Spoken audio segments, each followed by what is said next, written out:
the two ends where dancing in the dark, and it soon ends where waltzing in a wonder of why we're here. Time hurries by, we're here and gone, looking for the light of a new love to brighten up the night. I have you, love, and we can face the music together, dancing in the dark.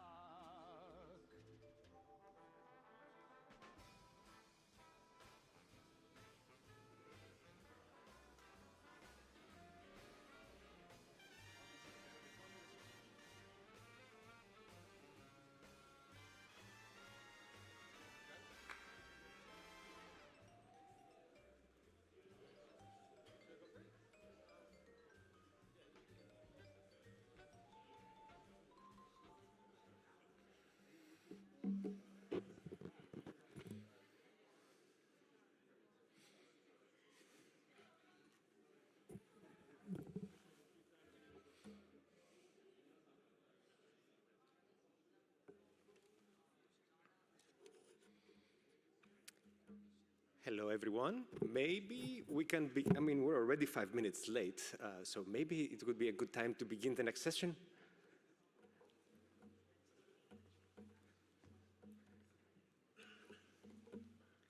Hello, everyone. Good afternoon. My name is Ezio Blasetti. I'm a senior lecturer here at Wissemann School of Design. It's an honor and a privilege to be here chairing this session. I've heard beautiful presentations throughout the morning, and a big thank you both to the committee and the administration, let's say, of ACADIA for inviting me to be part of this. Super cool. In fact, there's also some really good friends that will be presenting in this session. But this session explores the state of the art in the relationship between design and advanced materials. The selected projects are particularly sensitive to matter's ability to develop a creative dialogue with design. They manifest how design methods and scope can evolve with the introduction of new ways of looking at material processes. Matter in many projects that are presented today, but more specifically in this session, is active and seen through the lens of time. Real time through the use and reuse of construction materials and the construction site, simulation time in custom physics software and others, as we saw right before, fabrication and curing time in the production of prototypes, circular and lag time in parametric materials. The research presented here opens up fundamental questions about architectural representation, negating conventional abstractions that we inherit from standardization, let's say, of the modern era, and thinking about materials in that way. The authors create unique digital representations as models and datasets of various resolutions that correspond, let's say, to different methods of inquiry and control of materials, as you will see in its research. The intention is to interrogate matter with all of its irregularity and complex behavior in order to forge a new types of collaboration with looking a little bit forward, but also in some projects presented today with artificial intelligence and definitely with robotic fabrication. Computation is used as an augmentation of the agency of the designer, and the designer is often seen as the decision maker within a variety of performative, aesthetic, and environmental criteria. And one should say that aesthetics is not reserved only for the final project or prototype or outcome, but instead drive decisions at multiple steps in the digital models, in the simulations and physical experiments, prototypes. This research pushes against the limits of computation and robotic fabrication in order to simulate, predict, and actuate matter in a range of scales. The papers presented here are put in a sequence that perform a long zoom-in, if you will, extending, similar to, let's say, to the Powers of 10 by Charles Eames, extending the scope of design across different scales. And the sequence this afternoon will begin at the building scale, let's say, the more familiar architectural site. It will zoom into a part, continue to focus on particle behavior and patterns, and it will stop just below the frequency of light at the scale of electron microscopy. The 5 projects that are presented in this order, we will begin with Inventory, CAD for Medium Resolution Materials by Gil Sunshine. This paper begins adjacent to our familiar building scale, proposing new digital tools for non-standard materials. In his description, medium resolution, matter is understood in parts and sites that obey protocols. It's simulated and manufactured by actions. He argues that these design methods begin to mirror our contemporary manufacturing tools and have the advantage of redefining materials for construction in a radically more efficient and sustainable way. In a similar thread, the next paper, Designer Agency in 3D Packing of Irregular Material Stock by Patricia, Dueñas, Gerritsen, Emel, Wissemann, José Luis García de Castillo y López. This paper explores the extended lifespan of building materials, their environmental impact and possible upcycling, and proposes new composite granular assemblies through packing. Their method allows for simulations to inform early-stage design decisions in a creative way with 3D representations of scanned material artifacts. The next paper, Introducing Bespoke Properties to Slip Cast Elements, Designing a Process of Robotically Controlled Rotational Casting by Davis Dunaway, Dan Rothbart, Layton, Gwinn, Nathan King, and Robert Stuart-Smith, introduces a new robotic fabrication technique, a hybrid between a rotation molding and slip casting. This technique introduces numerical control in a turbulent fluid process during a material transformation from liquid to solid. The research operates on the fabrication scale of a small building element, but also at the particle scale for the production of pattern and color. Parametric matter, pushing updates into materials and implications of agency and lag by Adam Blaney, Dilan Ozkan, Emel Pelit, John Hardy, and Mariana Braga Fonseca, attempts a real-time information exchange with parametric matter. The paper argues that circular materials have the capacity to radically reduce waste, and it explores the design implications of programmable matter through multi-stimuli physical prototypes. Going beyond, in fact, the playful interactive response of a one-to-one, the paper documents the longer effects and fatigue of these interactions and speculates on the stochastic and indeterminate variables of their system. And we will close with Nanotectonica, SEM-GAN, The Strange Materiality of Subvisible Bodies by Jonas Korsmeyer, James Nanaska, Manhin, Ivan Yan, and myself as co-authors. This paper focuses on 2 processes for image production, one based in the field of nanotechnology and the other in machine learning, scanning electron microscopy on the one hand and generative adversarial networks on the other. The paper mines these processes for their strangeness and creates a hybrid model that seems to enhance it. Robotic incremental metaforming translates this aesthetic language into the type, let's say, of the relief. The paper elaborates a model for human-machine material collaboration in design, research, and production, one that allows for each actor to perform beyond a scripted routine. And one last note before I open it up to the presentations. This session offers multiple possibilities for hybridization. By establishing protocols of information exchange, authors, sensors, algorithms, robotic end effectors, and materials enter in complex relationships. This produces hybrid processes and artifacts with a variety of human and non-human agencies registering their own HSTs on the design outcome. The designer, in fact, is often performing a delicate calibration that controls the hybrids and HSTs of each one of the contributing elements and processes. I hope I didn't take too much time, and I will open up to the presentation, in fact, hopefully with no major spoilers. We have a large panel, so please pay attention to the time. We will try to keep time as we are followed by the keynote. And with that, I guess I can invite Gil Sunshine to join us for the first presentation. Thank you so much.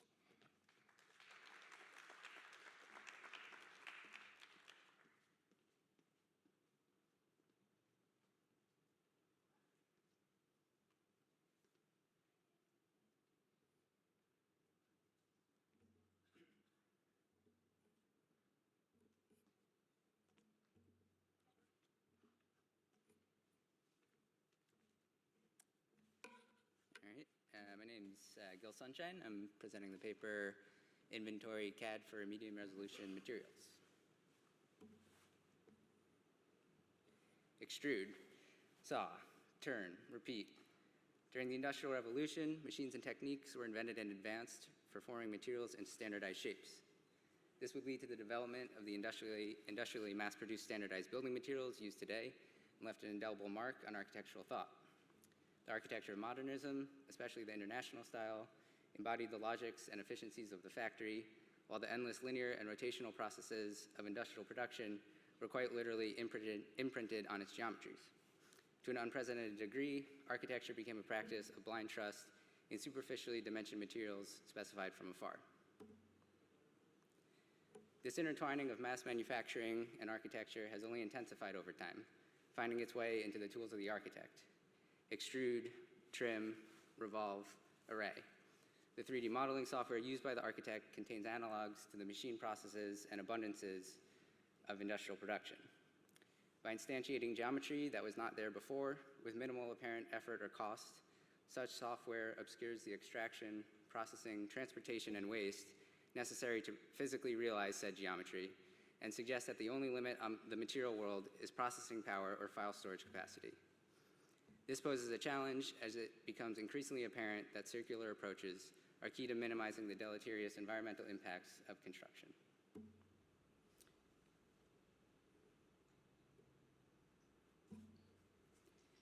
If there exists a deeply ingrained connection between 3D modeling software used by the architect and the processes of industrial production, then in order to overcome the cognitive grasp of the standardized material palette, the 3D modeling software itself must be reconsidered. This research offers an alternative to contemporary CAD software where the gap between digital models and physical constraints is vast. Rather than abstract commands that project forth a not yet existing material condition, the software I will be presenting, which is called Inventory, is based on digital representations of materials and processes from the physical world. By the very nature of their being digital, these representations are approximations of their physical counterparts. They inhabit the space between the low resolution of pure geometric abstraction and high resolution of physical phenomena, and therefore might be called medium resolution. Unlike most contemporary CAD software, where geometric freedom is paramount, Inventory leverages these medium resolution representations in order to foreground the considerations of building in the physical world. The inventory interface gives the user access to 4 primary sub-inventories. These are parts, sites, actions, and protocols. Any given item within one of these inventories can itself be understood as an inventory or a container for information and media. For example, a part from the parts inventory may contain links to videos showing the harvesting and processing of the material. Item panels also contain relevant UI elements for adding parts and sites to the scene or activating actions and protocols. The parts inventory contains representations of specific pieces of material that can be added to the modeling environment. Parts are unique mesh representations imported from the physical environment to the digital using photogrammetry. Inventory is built on top of the Unity game engine, and using the built-in physics engine, parts are configured as rigid bodies with mesh collisions. In Inventory, there's no object snapping, rather objects collide, settling into one another. There's no coplanarity, only closeness. No aligned bottom, only gravity. Sites are mesh representations of physical locations. In the medium resolution paradigm, there's no distinction between the representation of parts and of sites. Both are meshes. The site is not the place where something is to be built or where materials are to be assembled. Instead, it is understood as part of the assembly itself. Actions are digital abstractions of physical operations made on parts. Dow part, for instance, refers to making a hole in a piece of stock using a 6-axis operation in order to receive a dowel. Add wax refers to adding a piece of polycaprolactone wax, a reusable bioplastic, between 2 pieces of stock. These actions were developed through a series of physical prototypes and observation of the constraints that pieces of stock, dowels, polycaprolactone wax, and rope put on one another in various configurations in order to join parts. Once physical joining methods were developed, they are abstracted into digital actions. Practically speaking, these actions apply joints to rigid bodies using the Unity physics engine. Pin 2 parts, for example, ask the user to select 2 parts and add a pin representing a wooden dowel between them. If the z-axis is understood to be along the length of the pin, then once the joint has been activated, it restricts motion between parts in the xy plane and rotation around the x and y axes, but allows rotation around and movement along the z-axis. In order to restrict rotation around the pin, or the z-axis, the user might select the add wax action, which is an abstraction of smushing polycaprolactone wax between parts. The wax is not an adhesive, but by gripping onto the irregular surface of the stock, restricts rotation between parts. In order to restrict translation along the z-axis and fully constrain the joint, the add ties action could be implemented. First, dowels would be added to each of the pieces of stock, roughly perpendicular to the initial pin, or the z-axis, and ties added between them. This offers just one example of the various ways in which several actions can be combined to create fully constrained joints. Like the geometric representations of materials contained within inventory, these digital actions might also be called medium resolution. They are not the actions themselves, but fuzzy analogs that extract their essential function in constraining rigid bodies. In addition to placing parts one by one, protocols may be used to algorithmically determine patterns of interaction between parts. Parts are assigned anchor points that determine points of attraction, and distance constraints are applied, pulling them together. In addition to attraction forces between parts, sites may also be assigned anchor points, creating site-specific assemblies.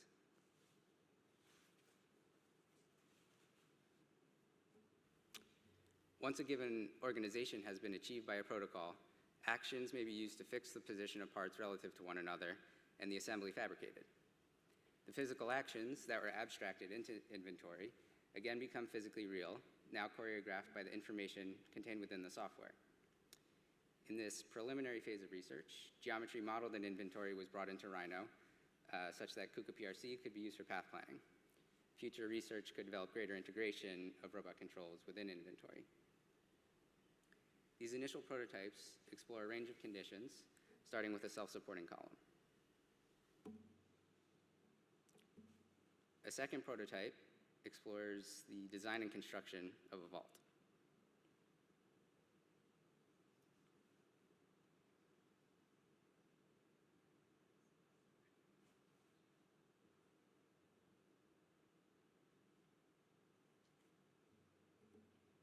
Upon collapse, the pieces of the vault are reintroduced into inventory and reconfigured into a beam. What this research offers is a proposal for how to design. Inventory composes architecture through the interaction of parts, sites, actions, and protocols. Each category is made up of digital abstractions of physical phenomena that encode and make apparent their physical impact. Rather than the model-forward practice of design that dominates today, and which is predicated on trust in the availability of standard materials, inventory establishes a dialogue between physical material conditions and digital models. In inventory, design and construction are not a one-way stream of information and materials ending as a file in a computer's trash and a 2x4 in a landfill. It's not that our world should look like these prototypes or be made from these materials in particular. Instead, it is about disentangling ourselves from the standardized material palette and our reliance on the predictable surface, complicit in the failed present, in order to find ways forward. Inventory peels back some of the layers of abstraction authored into contemporary CAD software to allow the designer to be more specific and explicit about their interaction with the physical world. As this research is expanded upon, greater integration of fabrication protocols, specifically robot path planning and controls, would be an important addition to more fully realize inventory as an interface between the designer and the physical world. Furthermore, as an open-ended platform for design, this research anticipates the expansion of each of the inventories to accommodate a greater diversity of materials or parts, places or sites, fabrication processes or actions, and algorithmic design strategies or protocols. Thanks.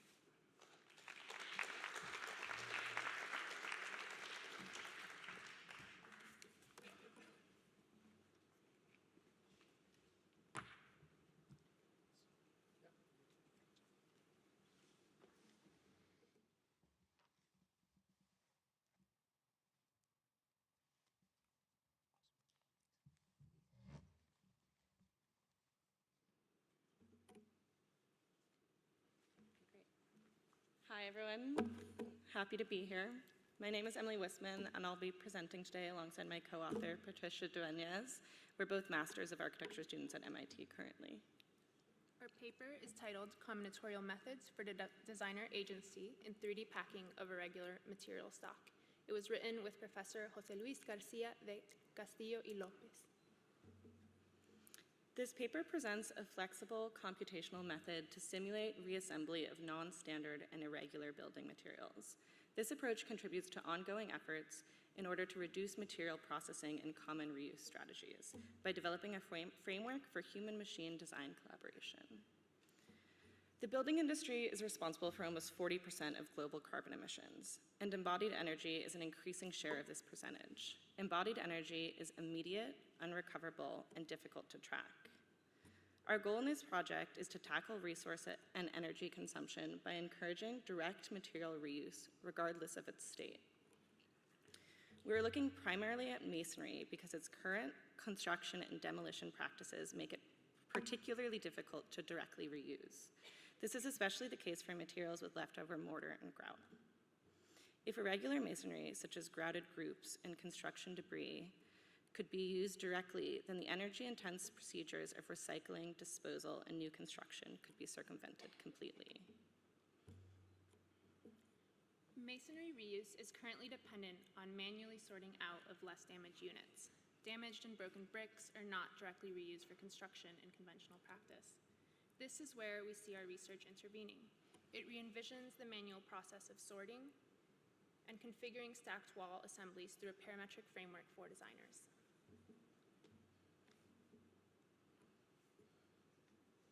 In this research, we explore the potential creative use of non-standard material in construction.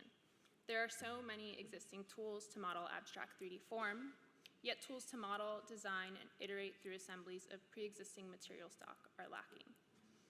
Just as previous tools have transformed our current workflows, the availability of a tool that encourages agency and flexibility in reuse scenarios can encourage designers and architects to utilize pre-existing or reclaimed materials.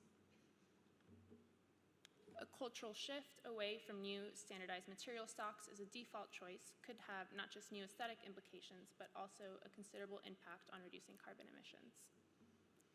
To do this, it is necessary to understand how a regular material stock might pack into any desired larger system.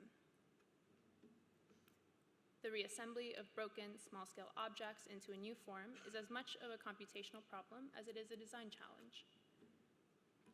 As part of this research, we parametrically simulated material stock collections of irregular geometries and sizes. More specifically, we digitally generated stones, children's toys, fragmented bricks, and saltine crackers. These collections are to be seen as proxies for post-demolition building materials, flat sheet materials, stones and other debris, timber offcuts, and post-demolition masonry.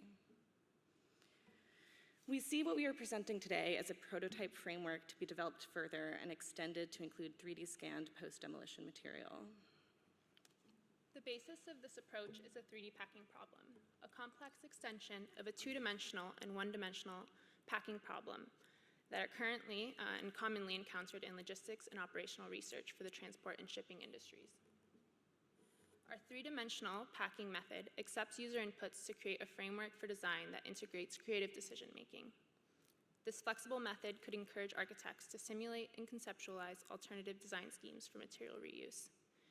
In order to visualize the reconstruction of reused material, this research simulates the packing of objects. It is a heuristic approach that accepts any size collection of materials and assembles these objects into any user-defined bounding geometry. Rather than aiming for an optimized solution that might reduce gaps between parts, we developed a framework that allows users to design assemblies through customization of patterning parameters. The variables include collection size, bounding geometry, input order, spacing of objects, and interval degrees of rotation. These variables are the design parameters that generate varied aesthetic outcomes. Order, spacing, and rotation in particular are defined parametrically in order to give a designer agency to iterate through different packing arrangements. The packing algorithm goes through a particular order and priority of user-controlled parameters. The material stock collection and bounding geometry are established at the very start. Although any geometry is possible, in order to understand the effects of the subtle manipulations, the bounding geometry for all our case studies was set as a fixed rectangular prism. The first user control parameter of our system is input order. After the order is established, each object is then placed at the first coordinate point where it does not intersect with any other objects or the bounding box.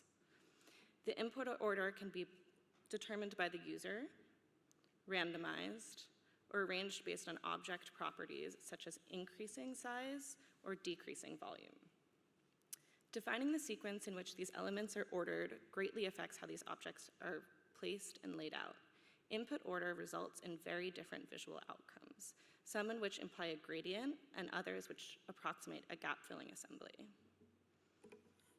The spacing parameter dictates at which x, y, and z coordinate point intervals locations are tested within a given bounding geometry.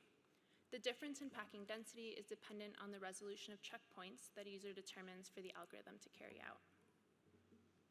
At the closest spacing, objects are shown as almost resting on each other. For example, in these detail images, you can spot that a torus geometry allowed two objects to be placed at the same coordinate point. The spacing parameter primarily determines the density or how tightly packed objects in the assembly are. At smaller spacing intervals, there's also a greater exploration of different rotational configurations of the objects. This parameter suggests that gaps in this packing algorithm are not a problem to be solved, but rather an opportunity to be intentionally designed.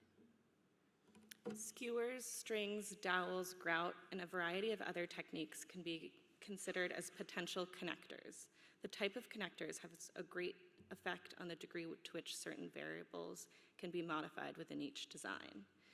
Discrete connector elements allow for dramatic changes in density and spacing, while workable materials such as mortar or peanut butter lend themselves to experiments with assembly of order and rotation. The rotation interval parameter determines at which angle the algorithm checks if an object first fits in a particular location. The smaller the interval, the larger the number of angles that a particular object iterates through, leading to tighter assemblies. At smaller angle intervals, there is also a greater exploration of different rotational configurations of objects. The 90-degree rotation produces orthogonal results similar to the traditional construction of a brick wall. All of the other rotation intervals present more of a dynamic and non-orthogonal result that suggests novel methods of masonry assembly. The simulation of design parameters for sorting, spacing, and orientation in packed assemblies expands the capacity of a designer or architect. It allows for aesthetic explorations of irregular material stocks for building. The framework and tool introduced here could improve design freedom and direct material reuse. In addition to discovering new design possibilities, when implemented in early phase design exploration, this framework could play a role in creating new spaces and methods of fabrication. We see our future work using 3D scan materials, introducing physics-based forces, and expanding the proposed tactics of human-machine design collaborations through a larger set of variable inputs. Thank you.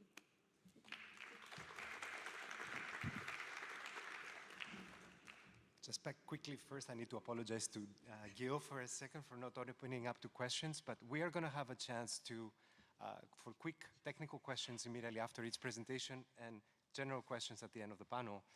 So maybe if there is any hands, anyone wants to ask a question, our current panel, before we move on. There's a question right there.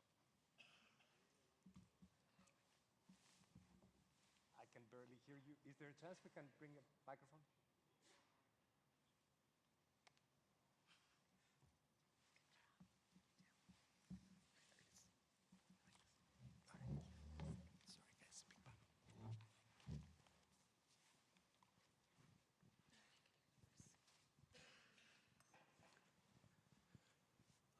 I really enjoyed your work. I have one question for you, is that I was thinking if you consider any step for shaking those boxes, because I was thinking the stuff in it may slip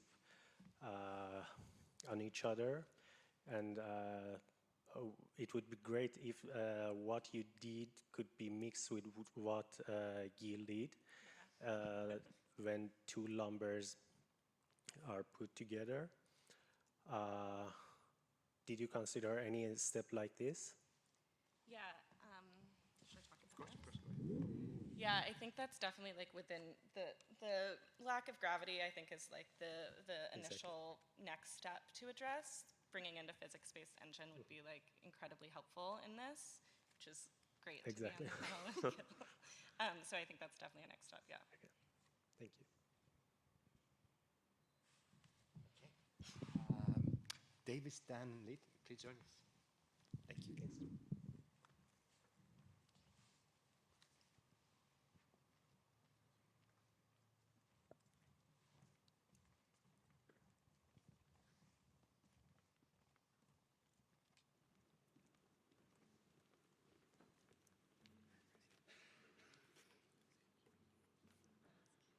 Hello, my name is Layton.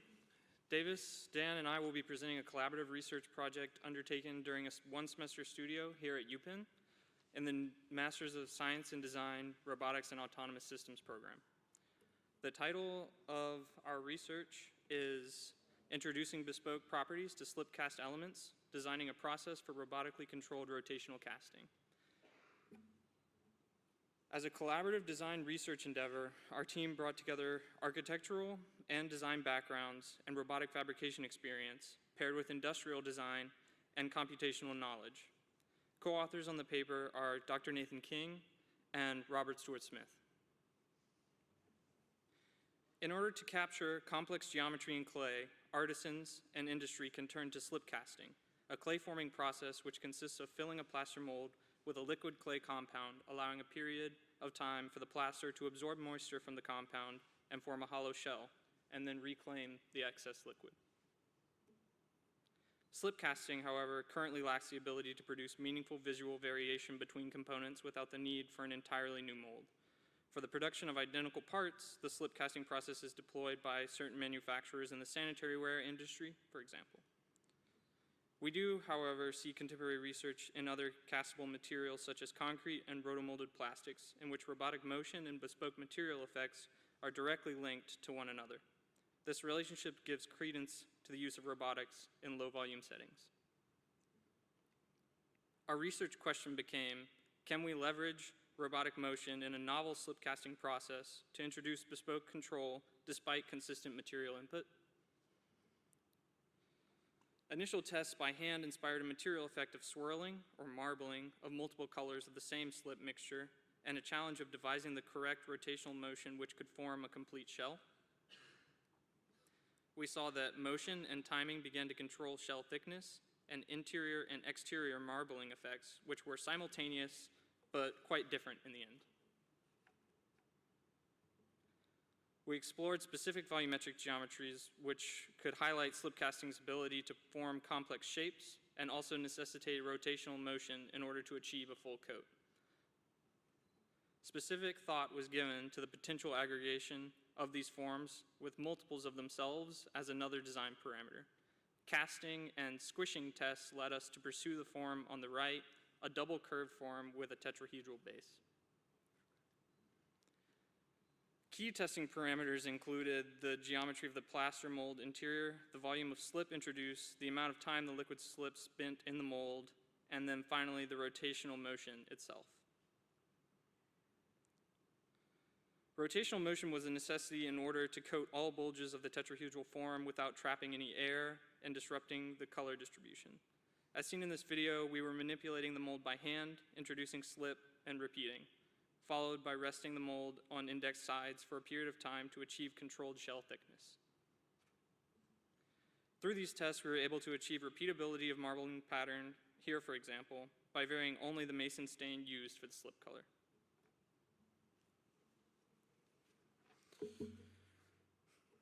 So after seeing the results for the hand test, we decided to move towards creating a robotic end effector with the purpose of increasing the repeatability of creating these marbling patterns, as well as increasing the efficiency of creating the individual components. There were three specific challenges to solve during the development.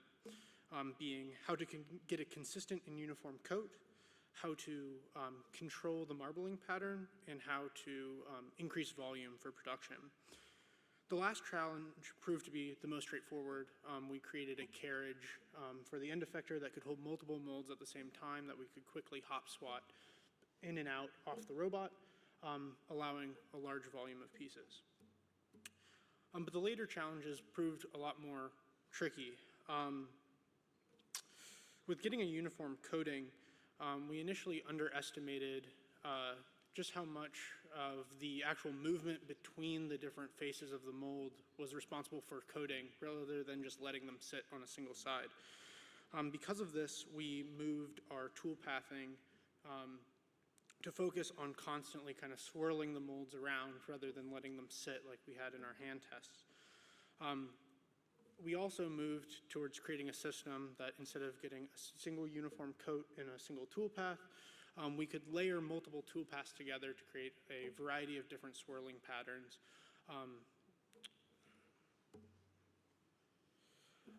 Another challenge that we had was how do we get that control over the coloration and swirling since we were using different colors of slip.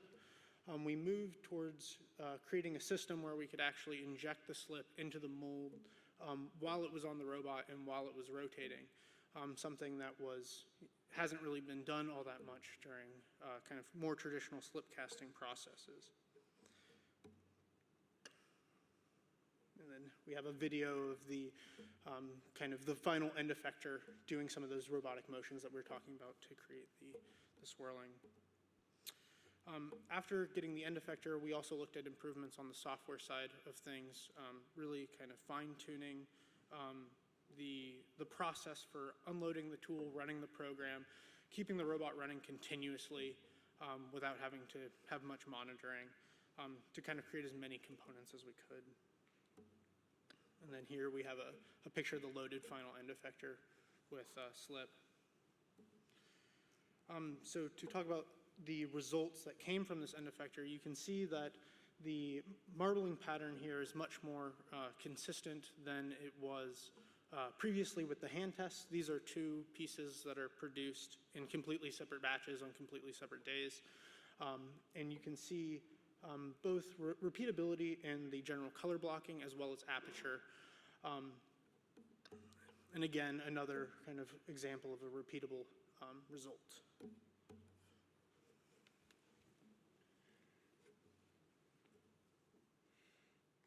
For example, when cast at the same time but with inverted colors, we can see some of the same features across components with a high resolution.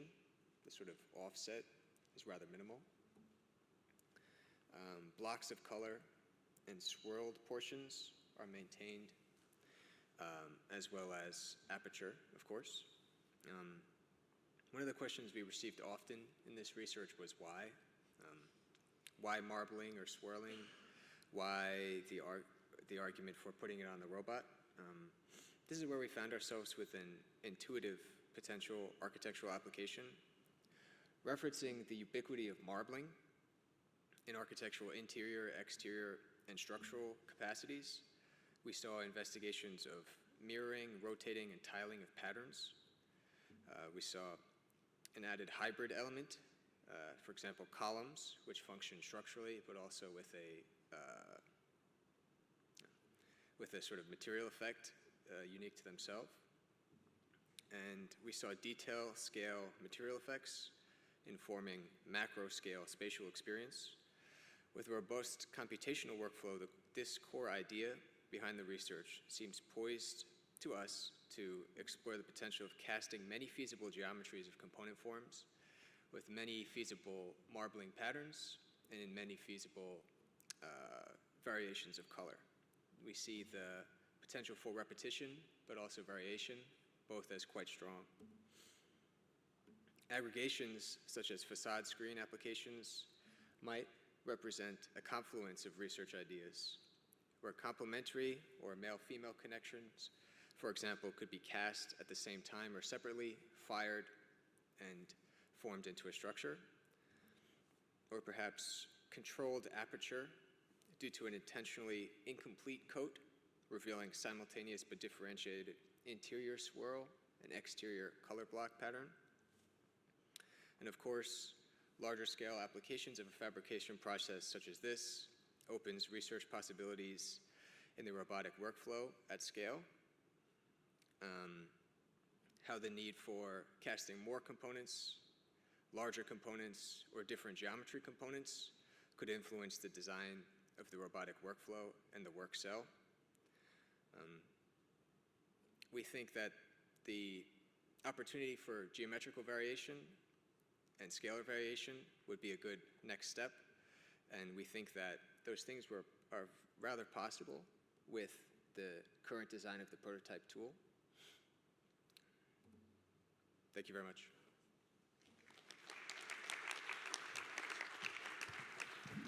Maybe as you guys move in, any questions for sleep casting?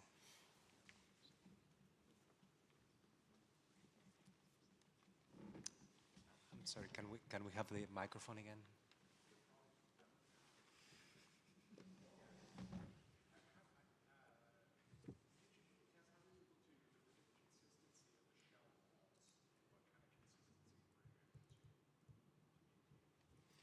Sorry, David, just to repeat the question for the Zoom. The question was, how do you guys deal with the consistency of the sleep cast material during curing, right?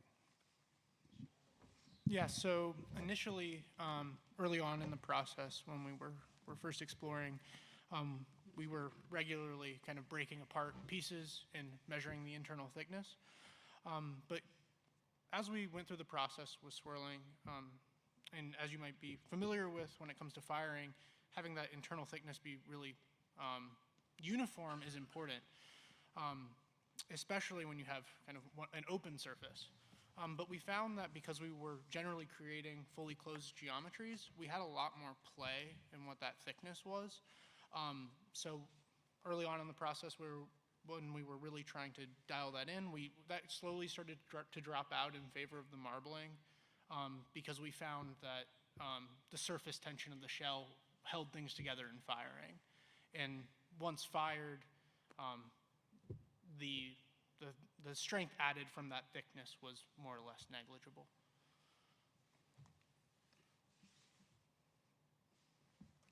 There's one more question. Do we have a microphone? All right, I'll do my best to repeat it. Go ahead.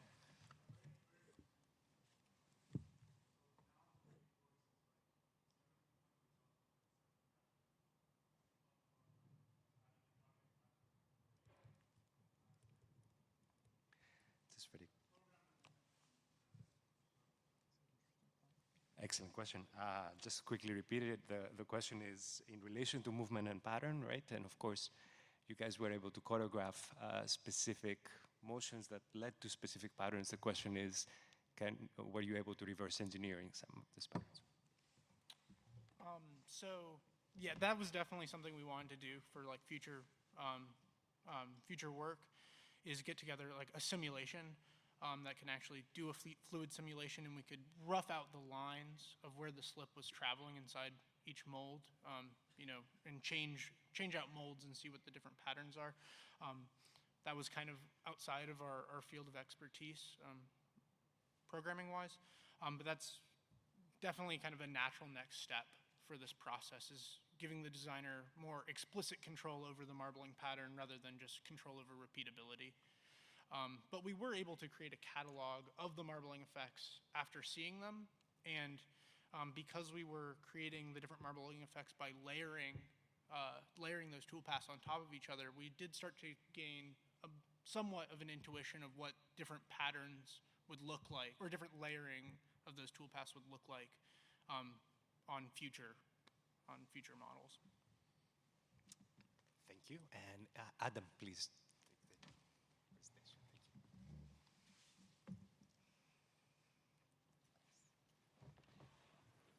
Slightly intimidating. So, yeah, my name's Adam Blaney. I'm a lecturer at Lancaster University. I'd like to sort of just start by saying a massive thank you to the team, which is very much a collaboration between design and chemistry. A massive thank you to Dilan, who's in the audience. He was a pleasure to work with as an RA. And a huge sort of thank you to Connected Everything, who funded the feasibility study, who I can't speak highly enough of in regards to being supportive, approachable as a funding council, especially in first bids, which I think is really important as an early career researcher. So here to present Parametric Matter, and to give it some context in regards to what's the kind of challenge behind it all. As we heard today, linear processes are predominated in architecture, and it leads to significant waste. And our digital design tools have limited discourse with the material makeup of our buildings, clothes, prosthetics at high material resolutions, and that can lead to redundancies because designs become outdated for unforeseen future demands, or they become discarded if they become damaged, and there's a massive problem with that resource depletion. So in regards to the vision of what's driving behind the motivation is, how can we create, or the need to create, self-healing buildings, discourse between design tools, multi-material updates at high resolutions, and the systems that can create or share resources so they act circular as well, so they can replenish. And that's the bolder vision, and the scope of the project was how can we get multi-responsive materials for sportswear. So there's sort of threads that kind of build through to that. So in order to begin to develop that is we need to rethink design and fabrication approaches. And then this was sort of based on taking inspiration from Phil Ayres' persistent modeling of using or modulating stimuli. And by modulating stimulus, sort of like water pressure, in this case we use something else, it lets you translate parameters from your design tool to your material properties and fabrication mechanisms. So it enables a discourse there. So that's where that was.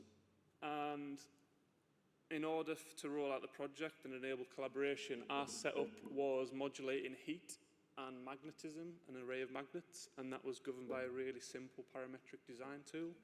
But the novelty was in a multi-stimuli system and then incorporating chemistry's ability to create state-changing materials, which allowed for iterative updates. So previous challenges from research was, this was quite good in liquid materials for really flexible sort of stuff and high material resolutions at molecular levels, but it was always in liquid. So by incorporating state-changing materials, it lets us take things out, we can iterate over them, we can pick them up, we can break them, we can put them back in a tank. So that was sort of the step change in that. So chemistry's remit was, from a really flaky design point of view, can we have material samples that are strong when they are solid at room temperature, so not runny, and when they are melted, can they be easily manipulated? So this was something, again, polycaprolactone, where they are magnetized, and the low molecular weights were really runny at room temperature, and as their molecular weights increased, they became really much stronger. So it let us get a material palette and samples to pick material samples from. So then this was just some really loose tests as we started to scale up. So from that, we identified 2 samples. So I'm not going to go into the chemistry of it kind of thing, what we're called, because we're arbitrary, but we scaled to 18 by 18 centimeters. And it demonstrated as you melted it, you can self-heal this thing that's completely fractured and open, and then, yeah, it responds really well to global pattern changes. And it's interesting at this point that you can accumulate larger volumes in an area, and that's because of the mechanisms and materials. So it responds quite well to that as a global design tool. Then there's sort of periods over, we can reduce the stimulus, it relaxes back out, we can change them and vary it to certain degrees. So I'm talking over a video.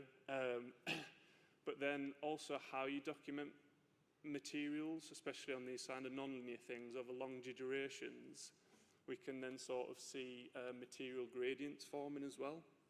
So the sort of sensitivity from global properties to local properties across the material as well. So this is a time-lapse video. We start to see the magnetic particles concentrate into an area, and then it sort of changes from a completely opaque material to translucencies. There's also different kind of stiffnesses in there. It's then set, so it's gone from liquid to solid.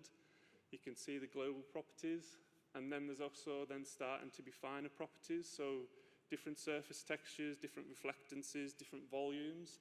Even though they maybe can't be directly attributed to the magnetism, they still can be associated. So this then starts to open up the multi-material adaptivity as opposed to singular responses. This was then remelting it back down, so this idea of iterative updating.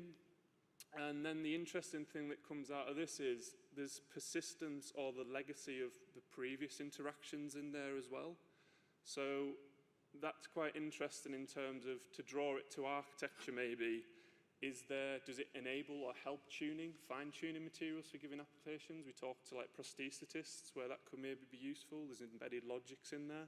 Or in wider sort of architecture where there's multiple stakeholders, does it become an inhibiting factor, the flexibility becomes reduced? Sorry that that sort of rushed over. I like a low-tech approach where from the legacy issue, these materials maybe need reset, and there's a potential to automate that or just doing it by hand, which can be useful for maybe different applications. A stronger material, this was a comparatively stronger material.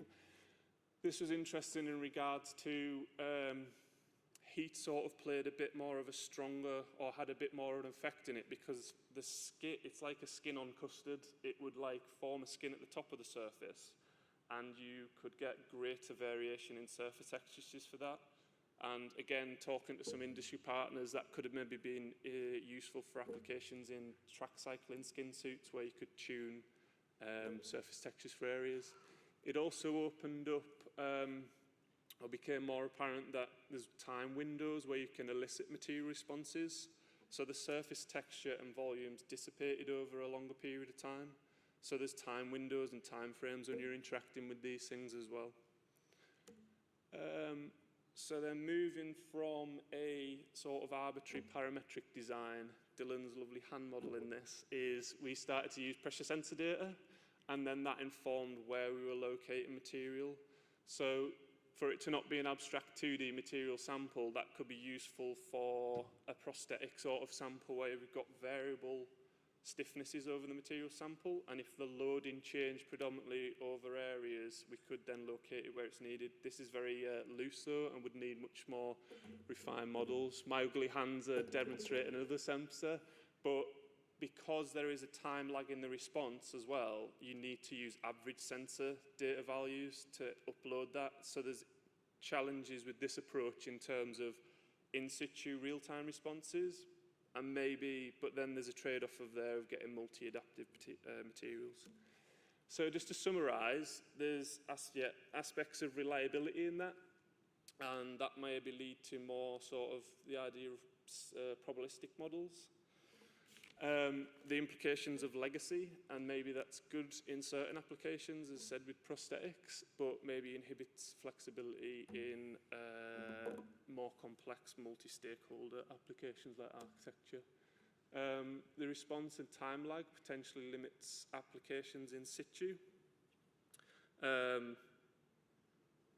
Yeah.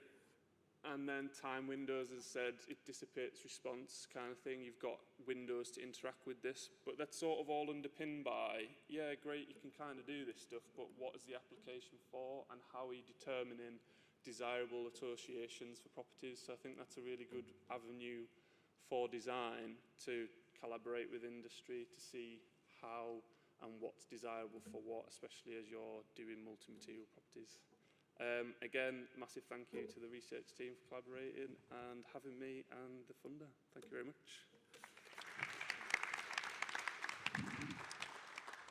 Do we have any questions for Adam?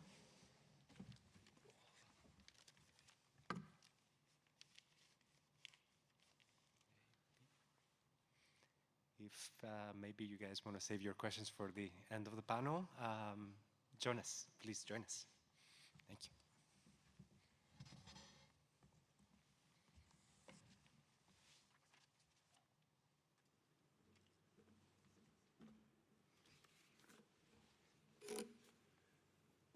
Thank you very much to the chairs of the conference. It's really wonderful. And thank you, Winka, for the departmental lead. I also want to thank my co-authors. Two of them are here. Ezio, how wonderful that you happen to chair the session. And James Nanaska, and they'll be up here for Q&As as well. I would like to introduce the paper via its subtitle, The Strange Materiality of Subvisible Bodies. It refers to the inherent unfamiliarity of subvisible expressions that are made visible through the scanning electron microscope. and it borrows part of its title from Robert Hooke's 1665 Micrographia, first book to include microscopic images. A more technical and actually descriptive title would have been The Strange Materiality of Subvisible, Artificial, and Metal Bodies, as it refers to the three processes explored in our study: scanning electron microscopy, generative adversarial networks, and robotic incremental metal forming. The study explores a strange materiality first identified in expressions imaged by the SEM, carried through the process of GAN to the physical artifact of metal relief.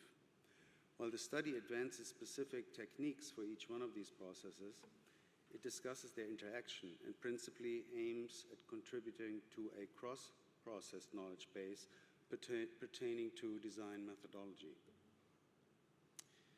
I'd like to take a moment to perhaps position the paper in the context of this session, Advanced Materials. While our paper refers to three technical routines, it does in fact elaborate materiality. All materials are advanced, one might say, not necessarily in their utility or how they perform for us, but in the sense that they're vital. We see a quote by Jane Bennett referring to Deleuze, in turn referring to Simondon, addressing the vital state of matter. We have experienced a turn to matter, a return perhaps, both in design and in critical thought. In design and in design methodology, it may be considered a reaction to the digital project. In contemporary theory, as a reaction to the long emphasis on language and human thought. Bennett writes, "For some time, political theory has acknowledged that materiality matters, but this materiality most often refers to human social structures or the human meaning embedded in them.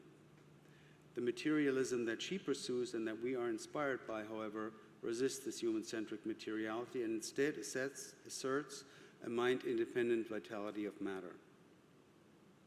In this paper, we focus on the relations between the natural body and technical object and their respective material effects. Here we see an excerpt of the catalog of material we have produced in the NanoLab over the years. The research is embedded within the larger design research of Nanotectonica. Design research here refers to three linked modes of inquiry. The one here at issue entails original research produced through the electron microscopy. It's simultaneously the most concrete and most speculative form of design research here. Concrete because it borrows its technical routine from the natural sciences and produces tangible, visible results. Speculative as it turns away from objectifying nature and instead proposes the blind probing with the electron beam as a model for the moment in design. It is invested in the concept of design itself. The study discusses parallels in the operating processes of SEM and GAN, and it explores their potential for a non-deterministic and collaborative design method. Collaboration here referring to the interaction between material, human, and machine. SEM and GAN applications both entail blind procedures which momentarily suspend control by the human operator, either through a certain degree of autonomy granted to the machine in the case of GAN, or through indirect observation in the case of SEM. In addition to operational parallels, the study establishes aesthetic commonalities found in images produced by the SEM and GAN. It argues that both share a visual language with an intrinsic quality of strange materiality, and strange realism, in fact. Unlike other types, this is a bit technical, other types of electron microscope, the scanning electron microscope has a significant depth of field, which allows it to render images in three-dimensional visual qualities. The other ones are very abstract. The aesthetics are based in part of the device's particular ability to produce spatial effects in the absence of light and shadow. The SEM visuals are generally misperceived as black and white photography, but they're not. They're not produced with light, photons, but with matter, electrons. Hence, the strange materiality of the aesthetic quality. Nanotectonica has explored the innovative potential of open taxonomies in the architectural design process, and we refer to taxonomies here not in the sense of standard biological classifications, but as a system of structural and architectural commonalities crystallized in the sorting of rich nanographic material. We consider the formation of taxonomies as design work itself, as it gives texture to the search space of possible structures. It directs the search to those structures that are not found yet, the holes in the matrix. A model for such open classification systems for us is Mendeleev's chart from 1871, the beginning of the periodic table. The dashes here represent those those elements that are not found yet, but they should exist if his theory was true. By training GAN with a large data set of SEM images, about 2,000 we aim at furthering this idea of open classifications. Here the definitions of common attributes are generated through statistical analysis and not any longer limited by human-crafted parameters. Thus, the taxonomic process is further liberated from the standard model of classification, that is topology.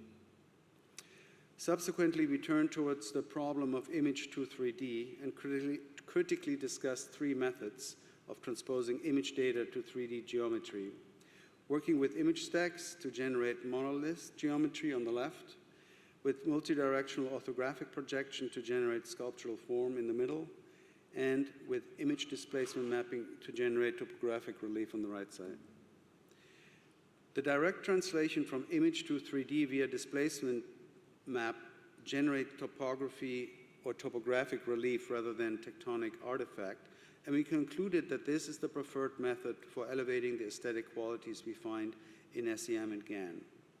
On the top left, we see the Layton walk, SEM-GAN animated depth maps on the bottom left, and on the right, depth maps translated into 3D mesh reliefs. The process of deriving 3D geometry and artifact from image material is, of course, as old as the discipline. But since machine learning has arrived in design via image-based GANs, this problem has been given particular attention. And the GAN to 3D problem has been very much part of this conference, of course, and simultaneously major advancements are being made in the industry and in adjacent fields. Finally, the study explores robotic incremental metal forming, and we just saw a really amazing presentation in the other room by García, who was introducing this technology. Here we see the huge robot we worked with at the Consortium for Research and Robotics hosted at Pratt Institute. Analogous to the electron beam probing minute bodies in nanoscopic imaging, the end effector impresses robust steel plates in robotic fabrication.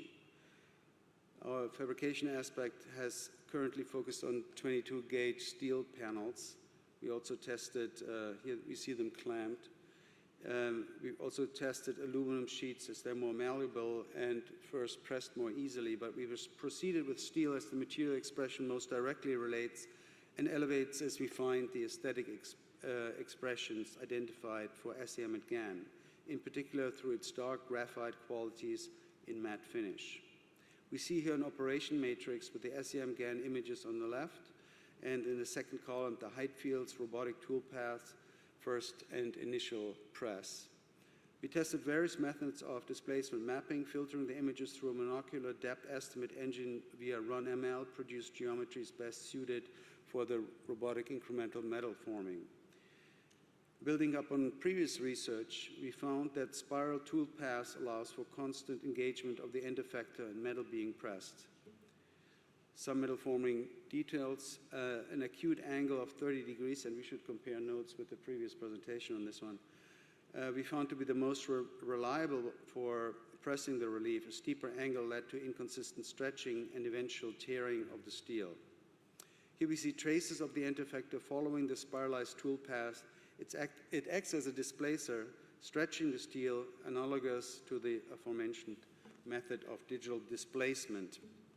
Here we see a couple of examples, each with SEM-GAN images on the left and corresponding steel reliefs on the right, 4 of them, and a close-up of 2 of those panels that are on display in the awesome ACADIA exhibition right now. Thank you very much.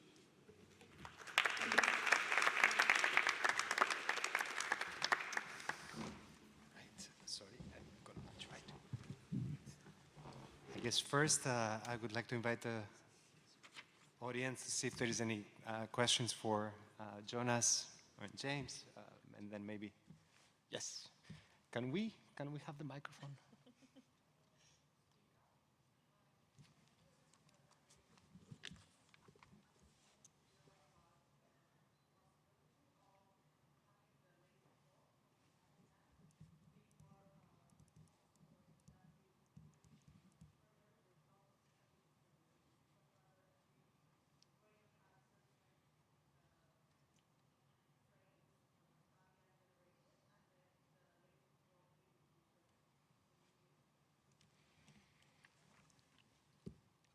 Excellent question. Let me first repeat the question, and I believe you were asking in relation to let's say the Layton walk coming from the GAN, but also the potential for 3D, right? So you were describing that, like let's say a potential Layton walk could be part of the three-dimensionalizing of the image. Do you guys want me to respond to that? Yes. Okay. Generally, I think one part of the answer would be we're not necessarily interested in. I think it's really a question for Ezio, but one part of it was relating to the control of it. I don't think we're necessarily interested in controlling the GAN more than it's inscribed in the package anyway. But I guess I want to say, like, I can throw that question back to these guys, but the incremental metaforming became critical for this project in the sense that nowadays, just a few months later, we can see a plethora of three-dimensional tools already online. So it always shifts the question of where do you, how do you, let's say, create a model, and how do you use two-dimensional information in order to train that model. But I think it was critical that, like, the relief as a design method or as a design outcome was basically give us a particular choice on which one of the three-dimensional models to pursue. But thank you for the question. Any other questions? And maybe any questions for the panel?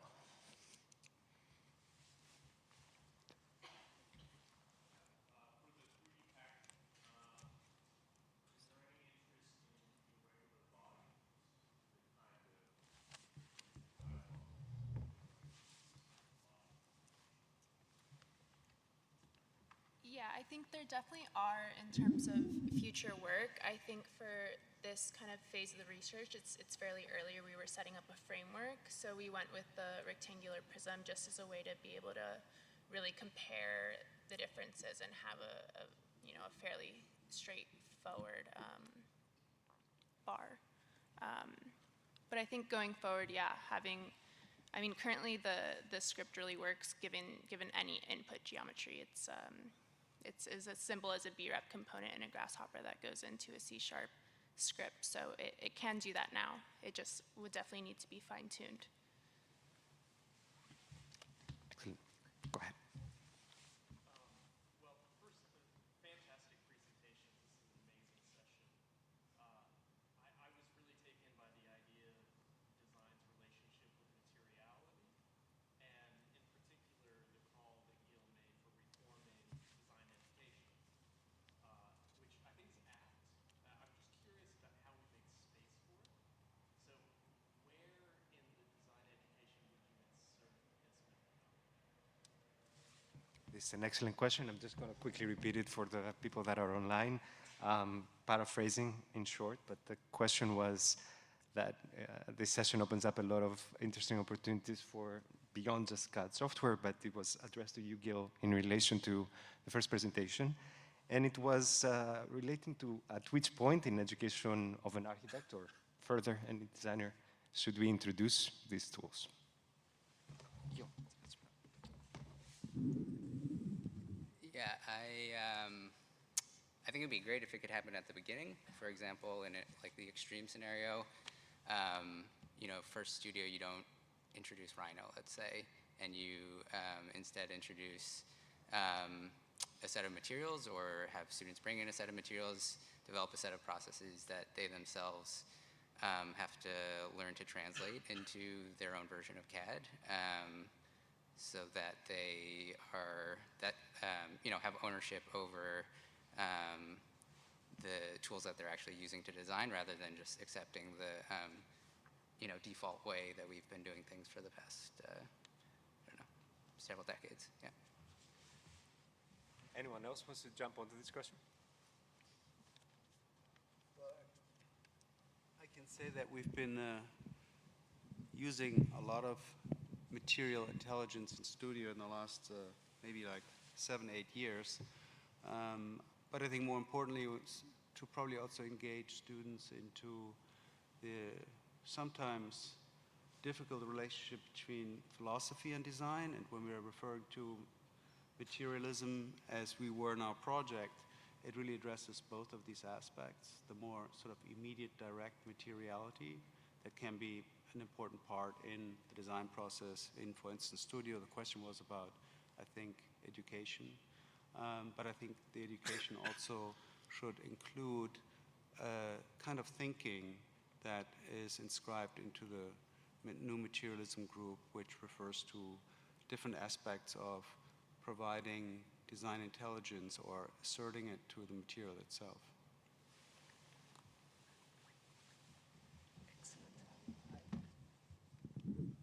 Just looking for, in the audience, maybe there is an extra question or not. Otherwise, I mean, I can address, we have a few more minutes. We need to, yeah, exactly, less than 5 minutes. But I know that a lot of you actually try to, let's say, address notions that come from the theme of the conference throughout your presentations, but I wonder if there is anything anyone wants to add in regards to addressing hybrids and hyestes in the processes you were engaging in. Do I have a volunteer? Anyone who wants to refer to their hybrid methods or materials or?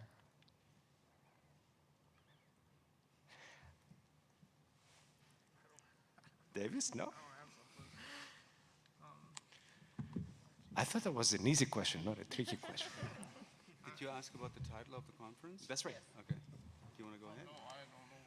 Well, first of all, I want to say it's a wonderful title, whoever came up with it. I don't know who was responsible. And it obviously, you know, includes these two terms, and they're both important, hybrids and Hasides. And hybrids, I think, is really interesting. You know, it's not just putting two things together and then having those two combined, but something other happens. If you wanted to be related to our project, I would say the kind of dance that's going on, either with the human operator, mostly, and the machine, or between the machine and the material, or any of those triangulated dances, is something more than in each of the individual processes, I would say. And Hasides, as far as I understand that term, is really about specificity. And I put one slide up by Simondon, who's a writer who's only been published in English last year. But he's been addressing basically the limitations of the heliomorphic classical model of thinking about form and material as two different entities that coexist. One forms the other, and that's it. Then you get the formed material. But in fact, he describes, and he actually uses that word, Hasidity, that's bypassing some of the specificities that go on in the dance or the interaction between those two.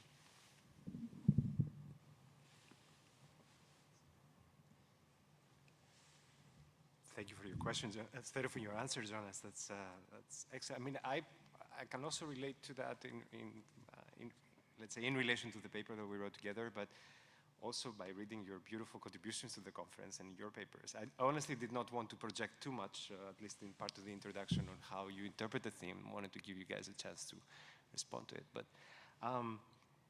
unless we have any other questions from the audience, I might invite you guys to welcome again all of these amazing presentations. Thank you all for your contributions, and looking forward to the rest of the conference. So.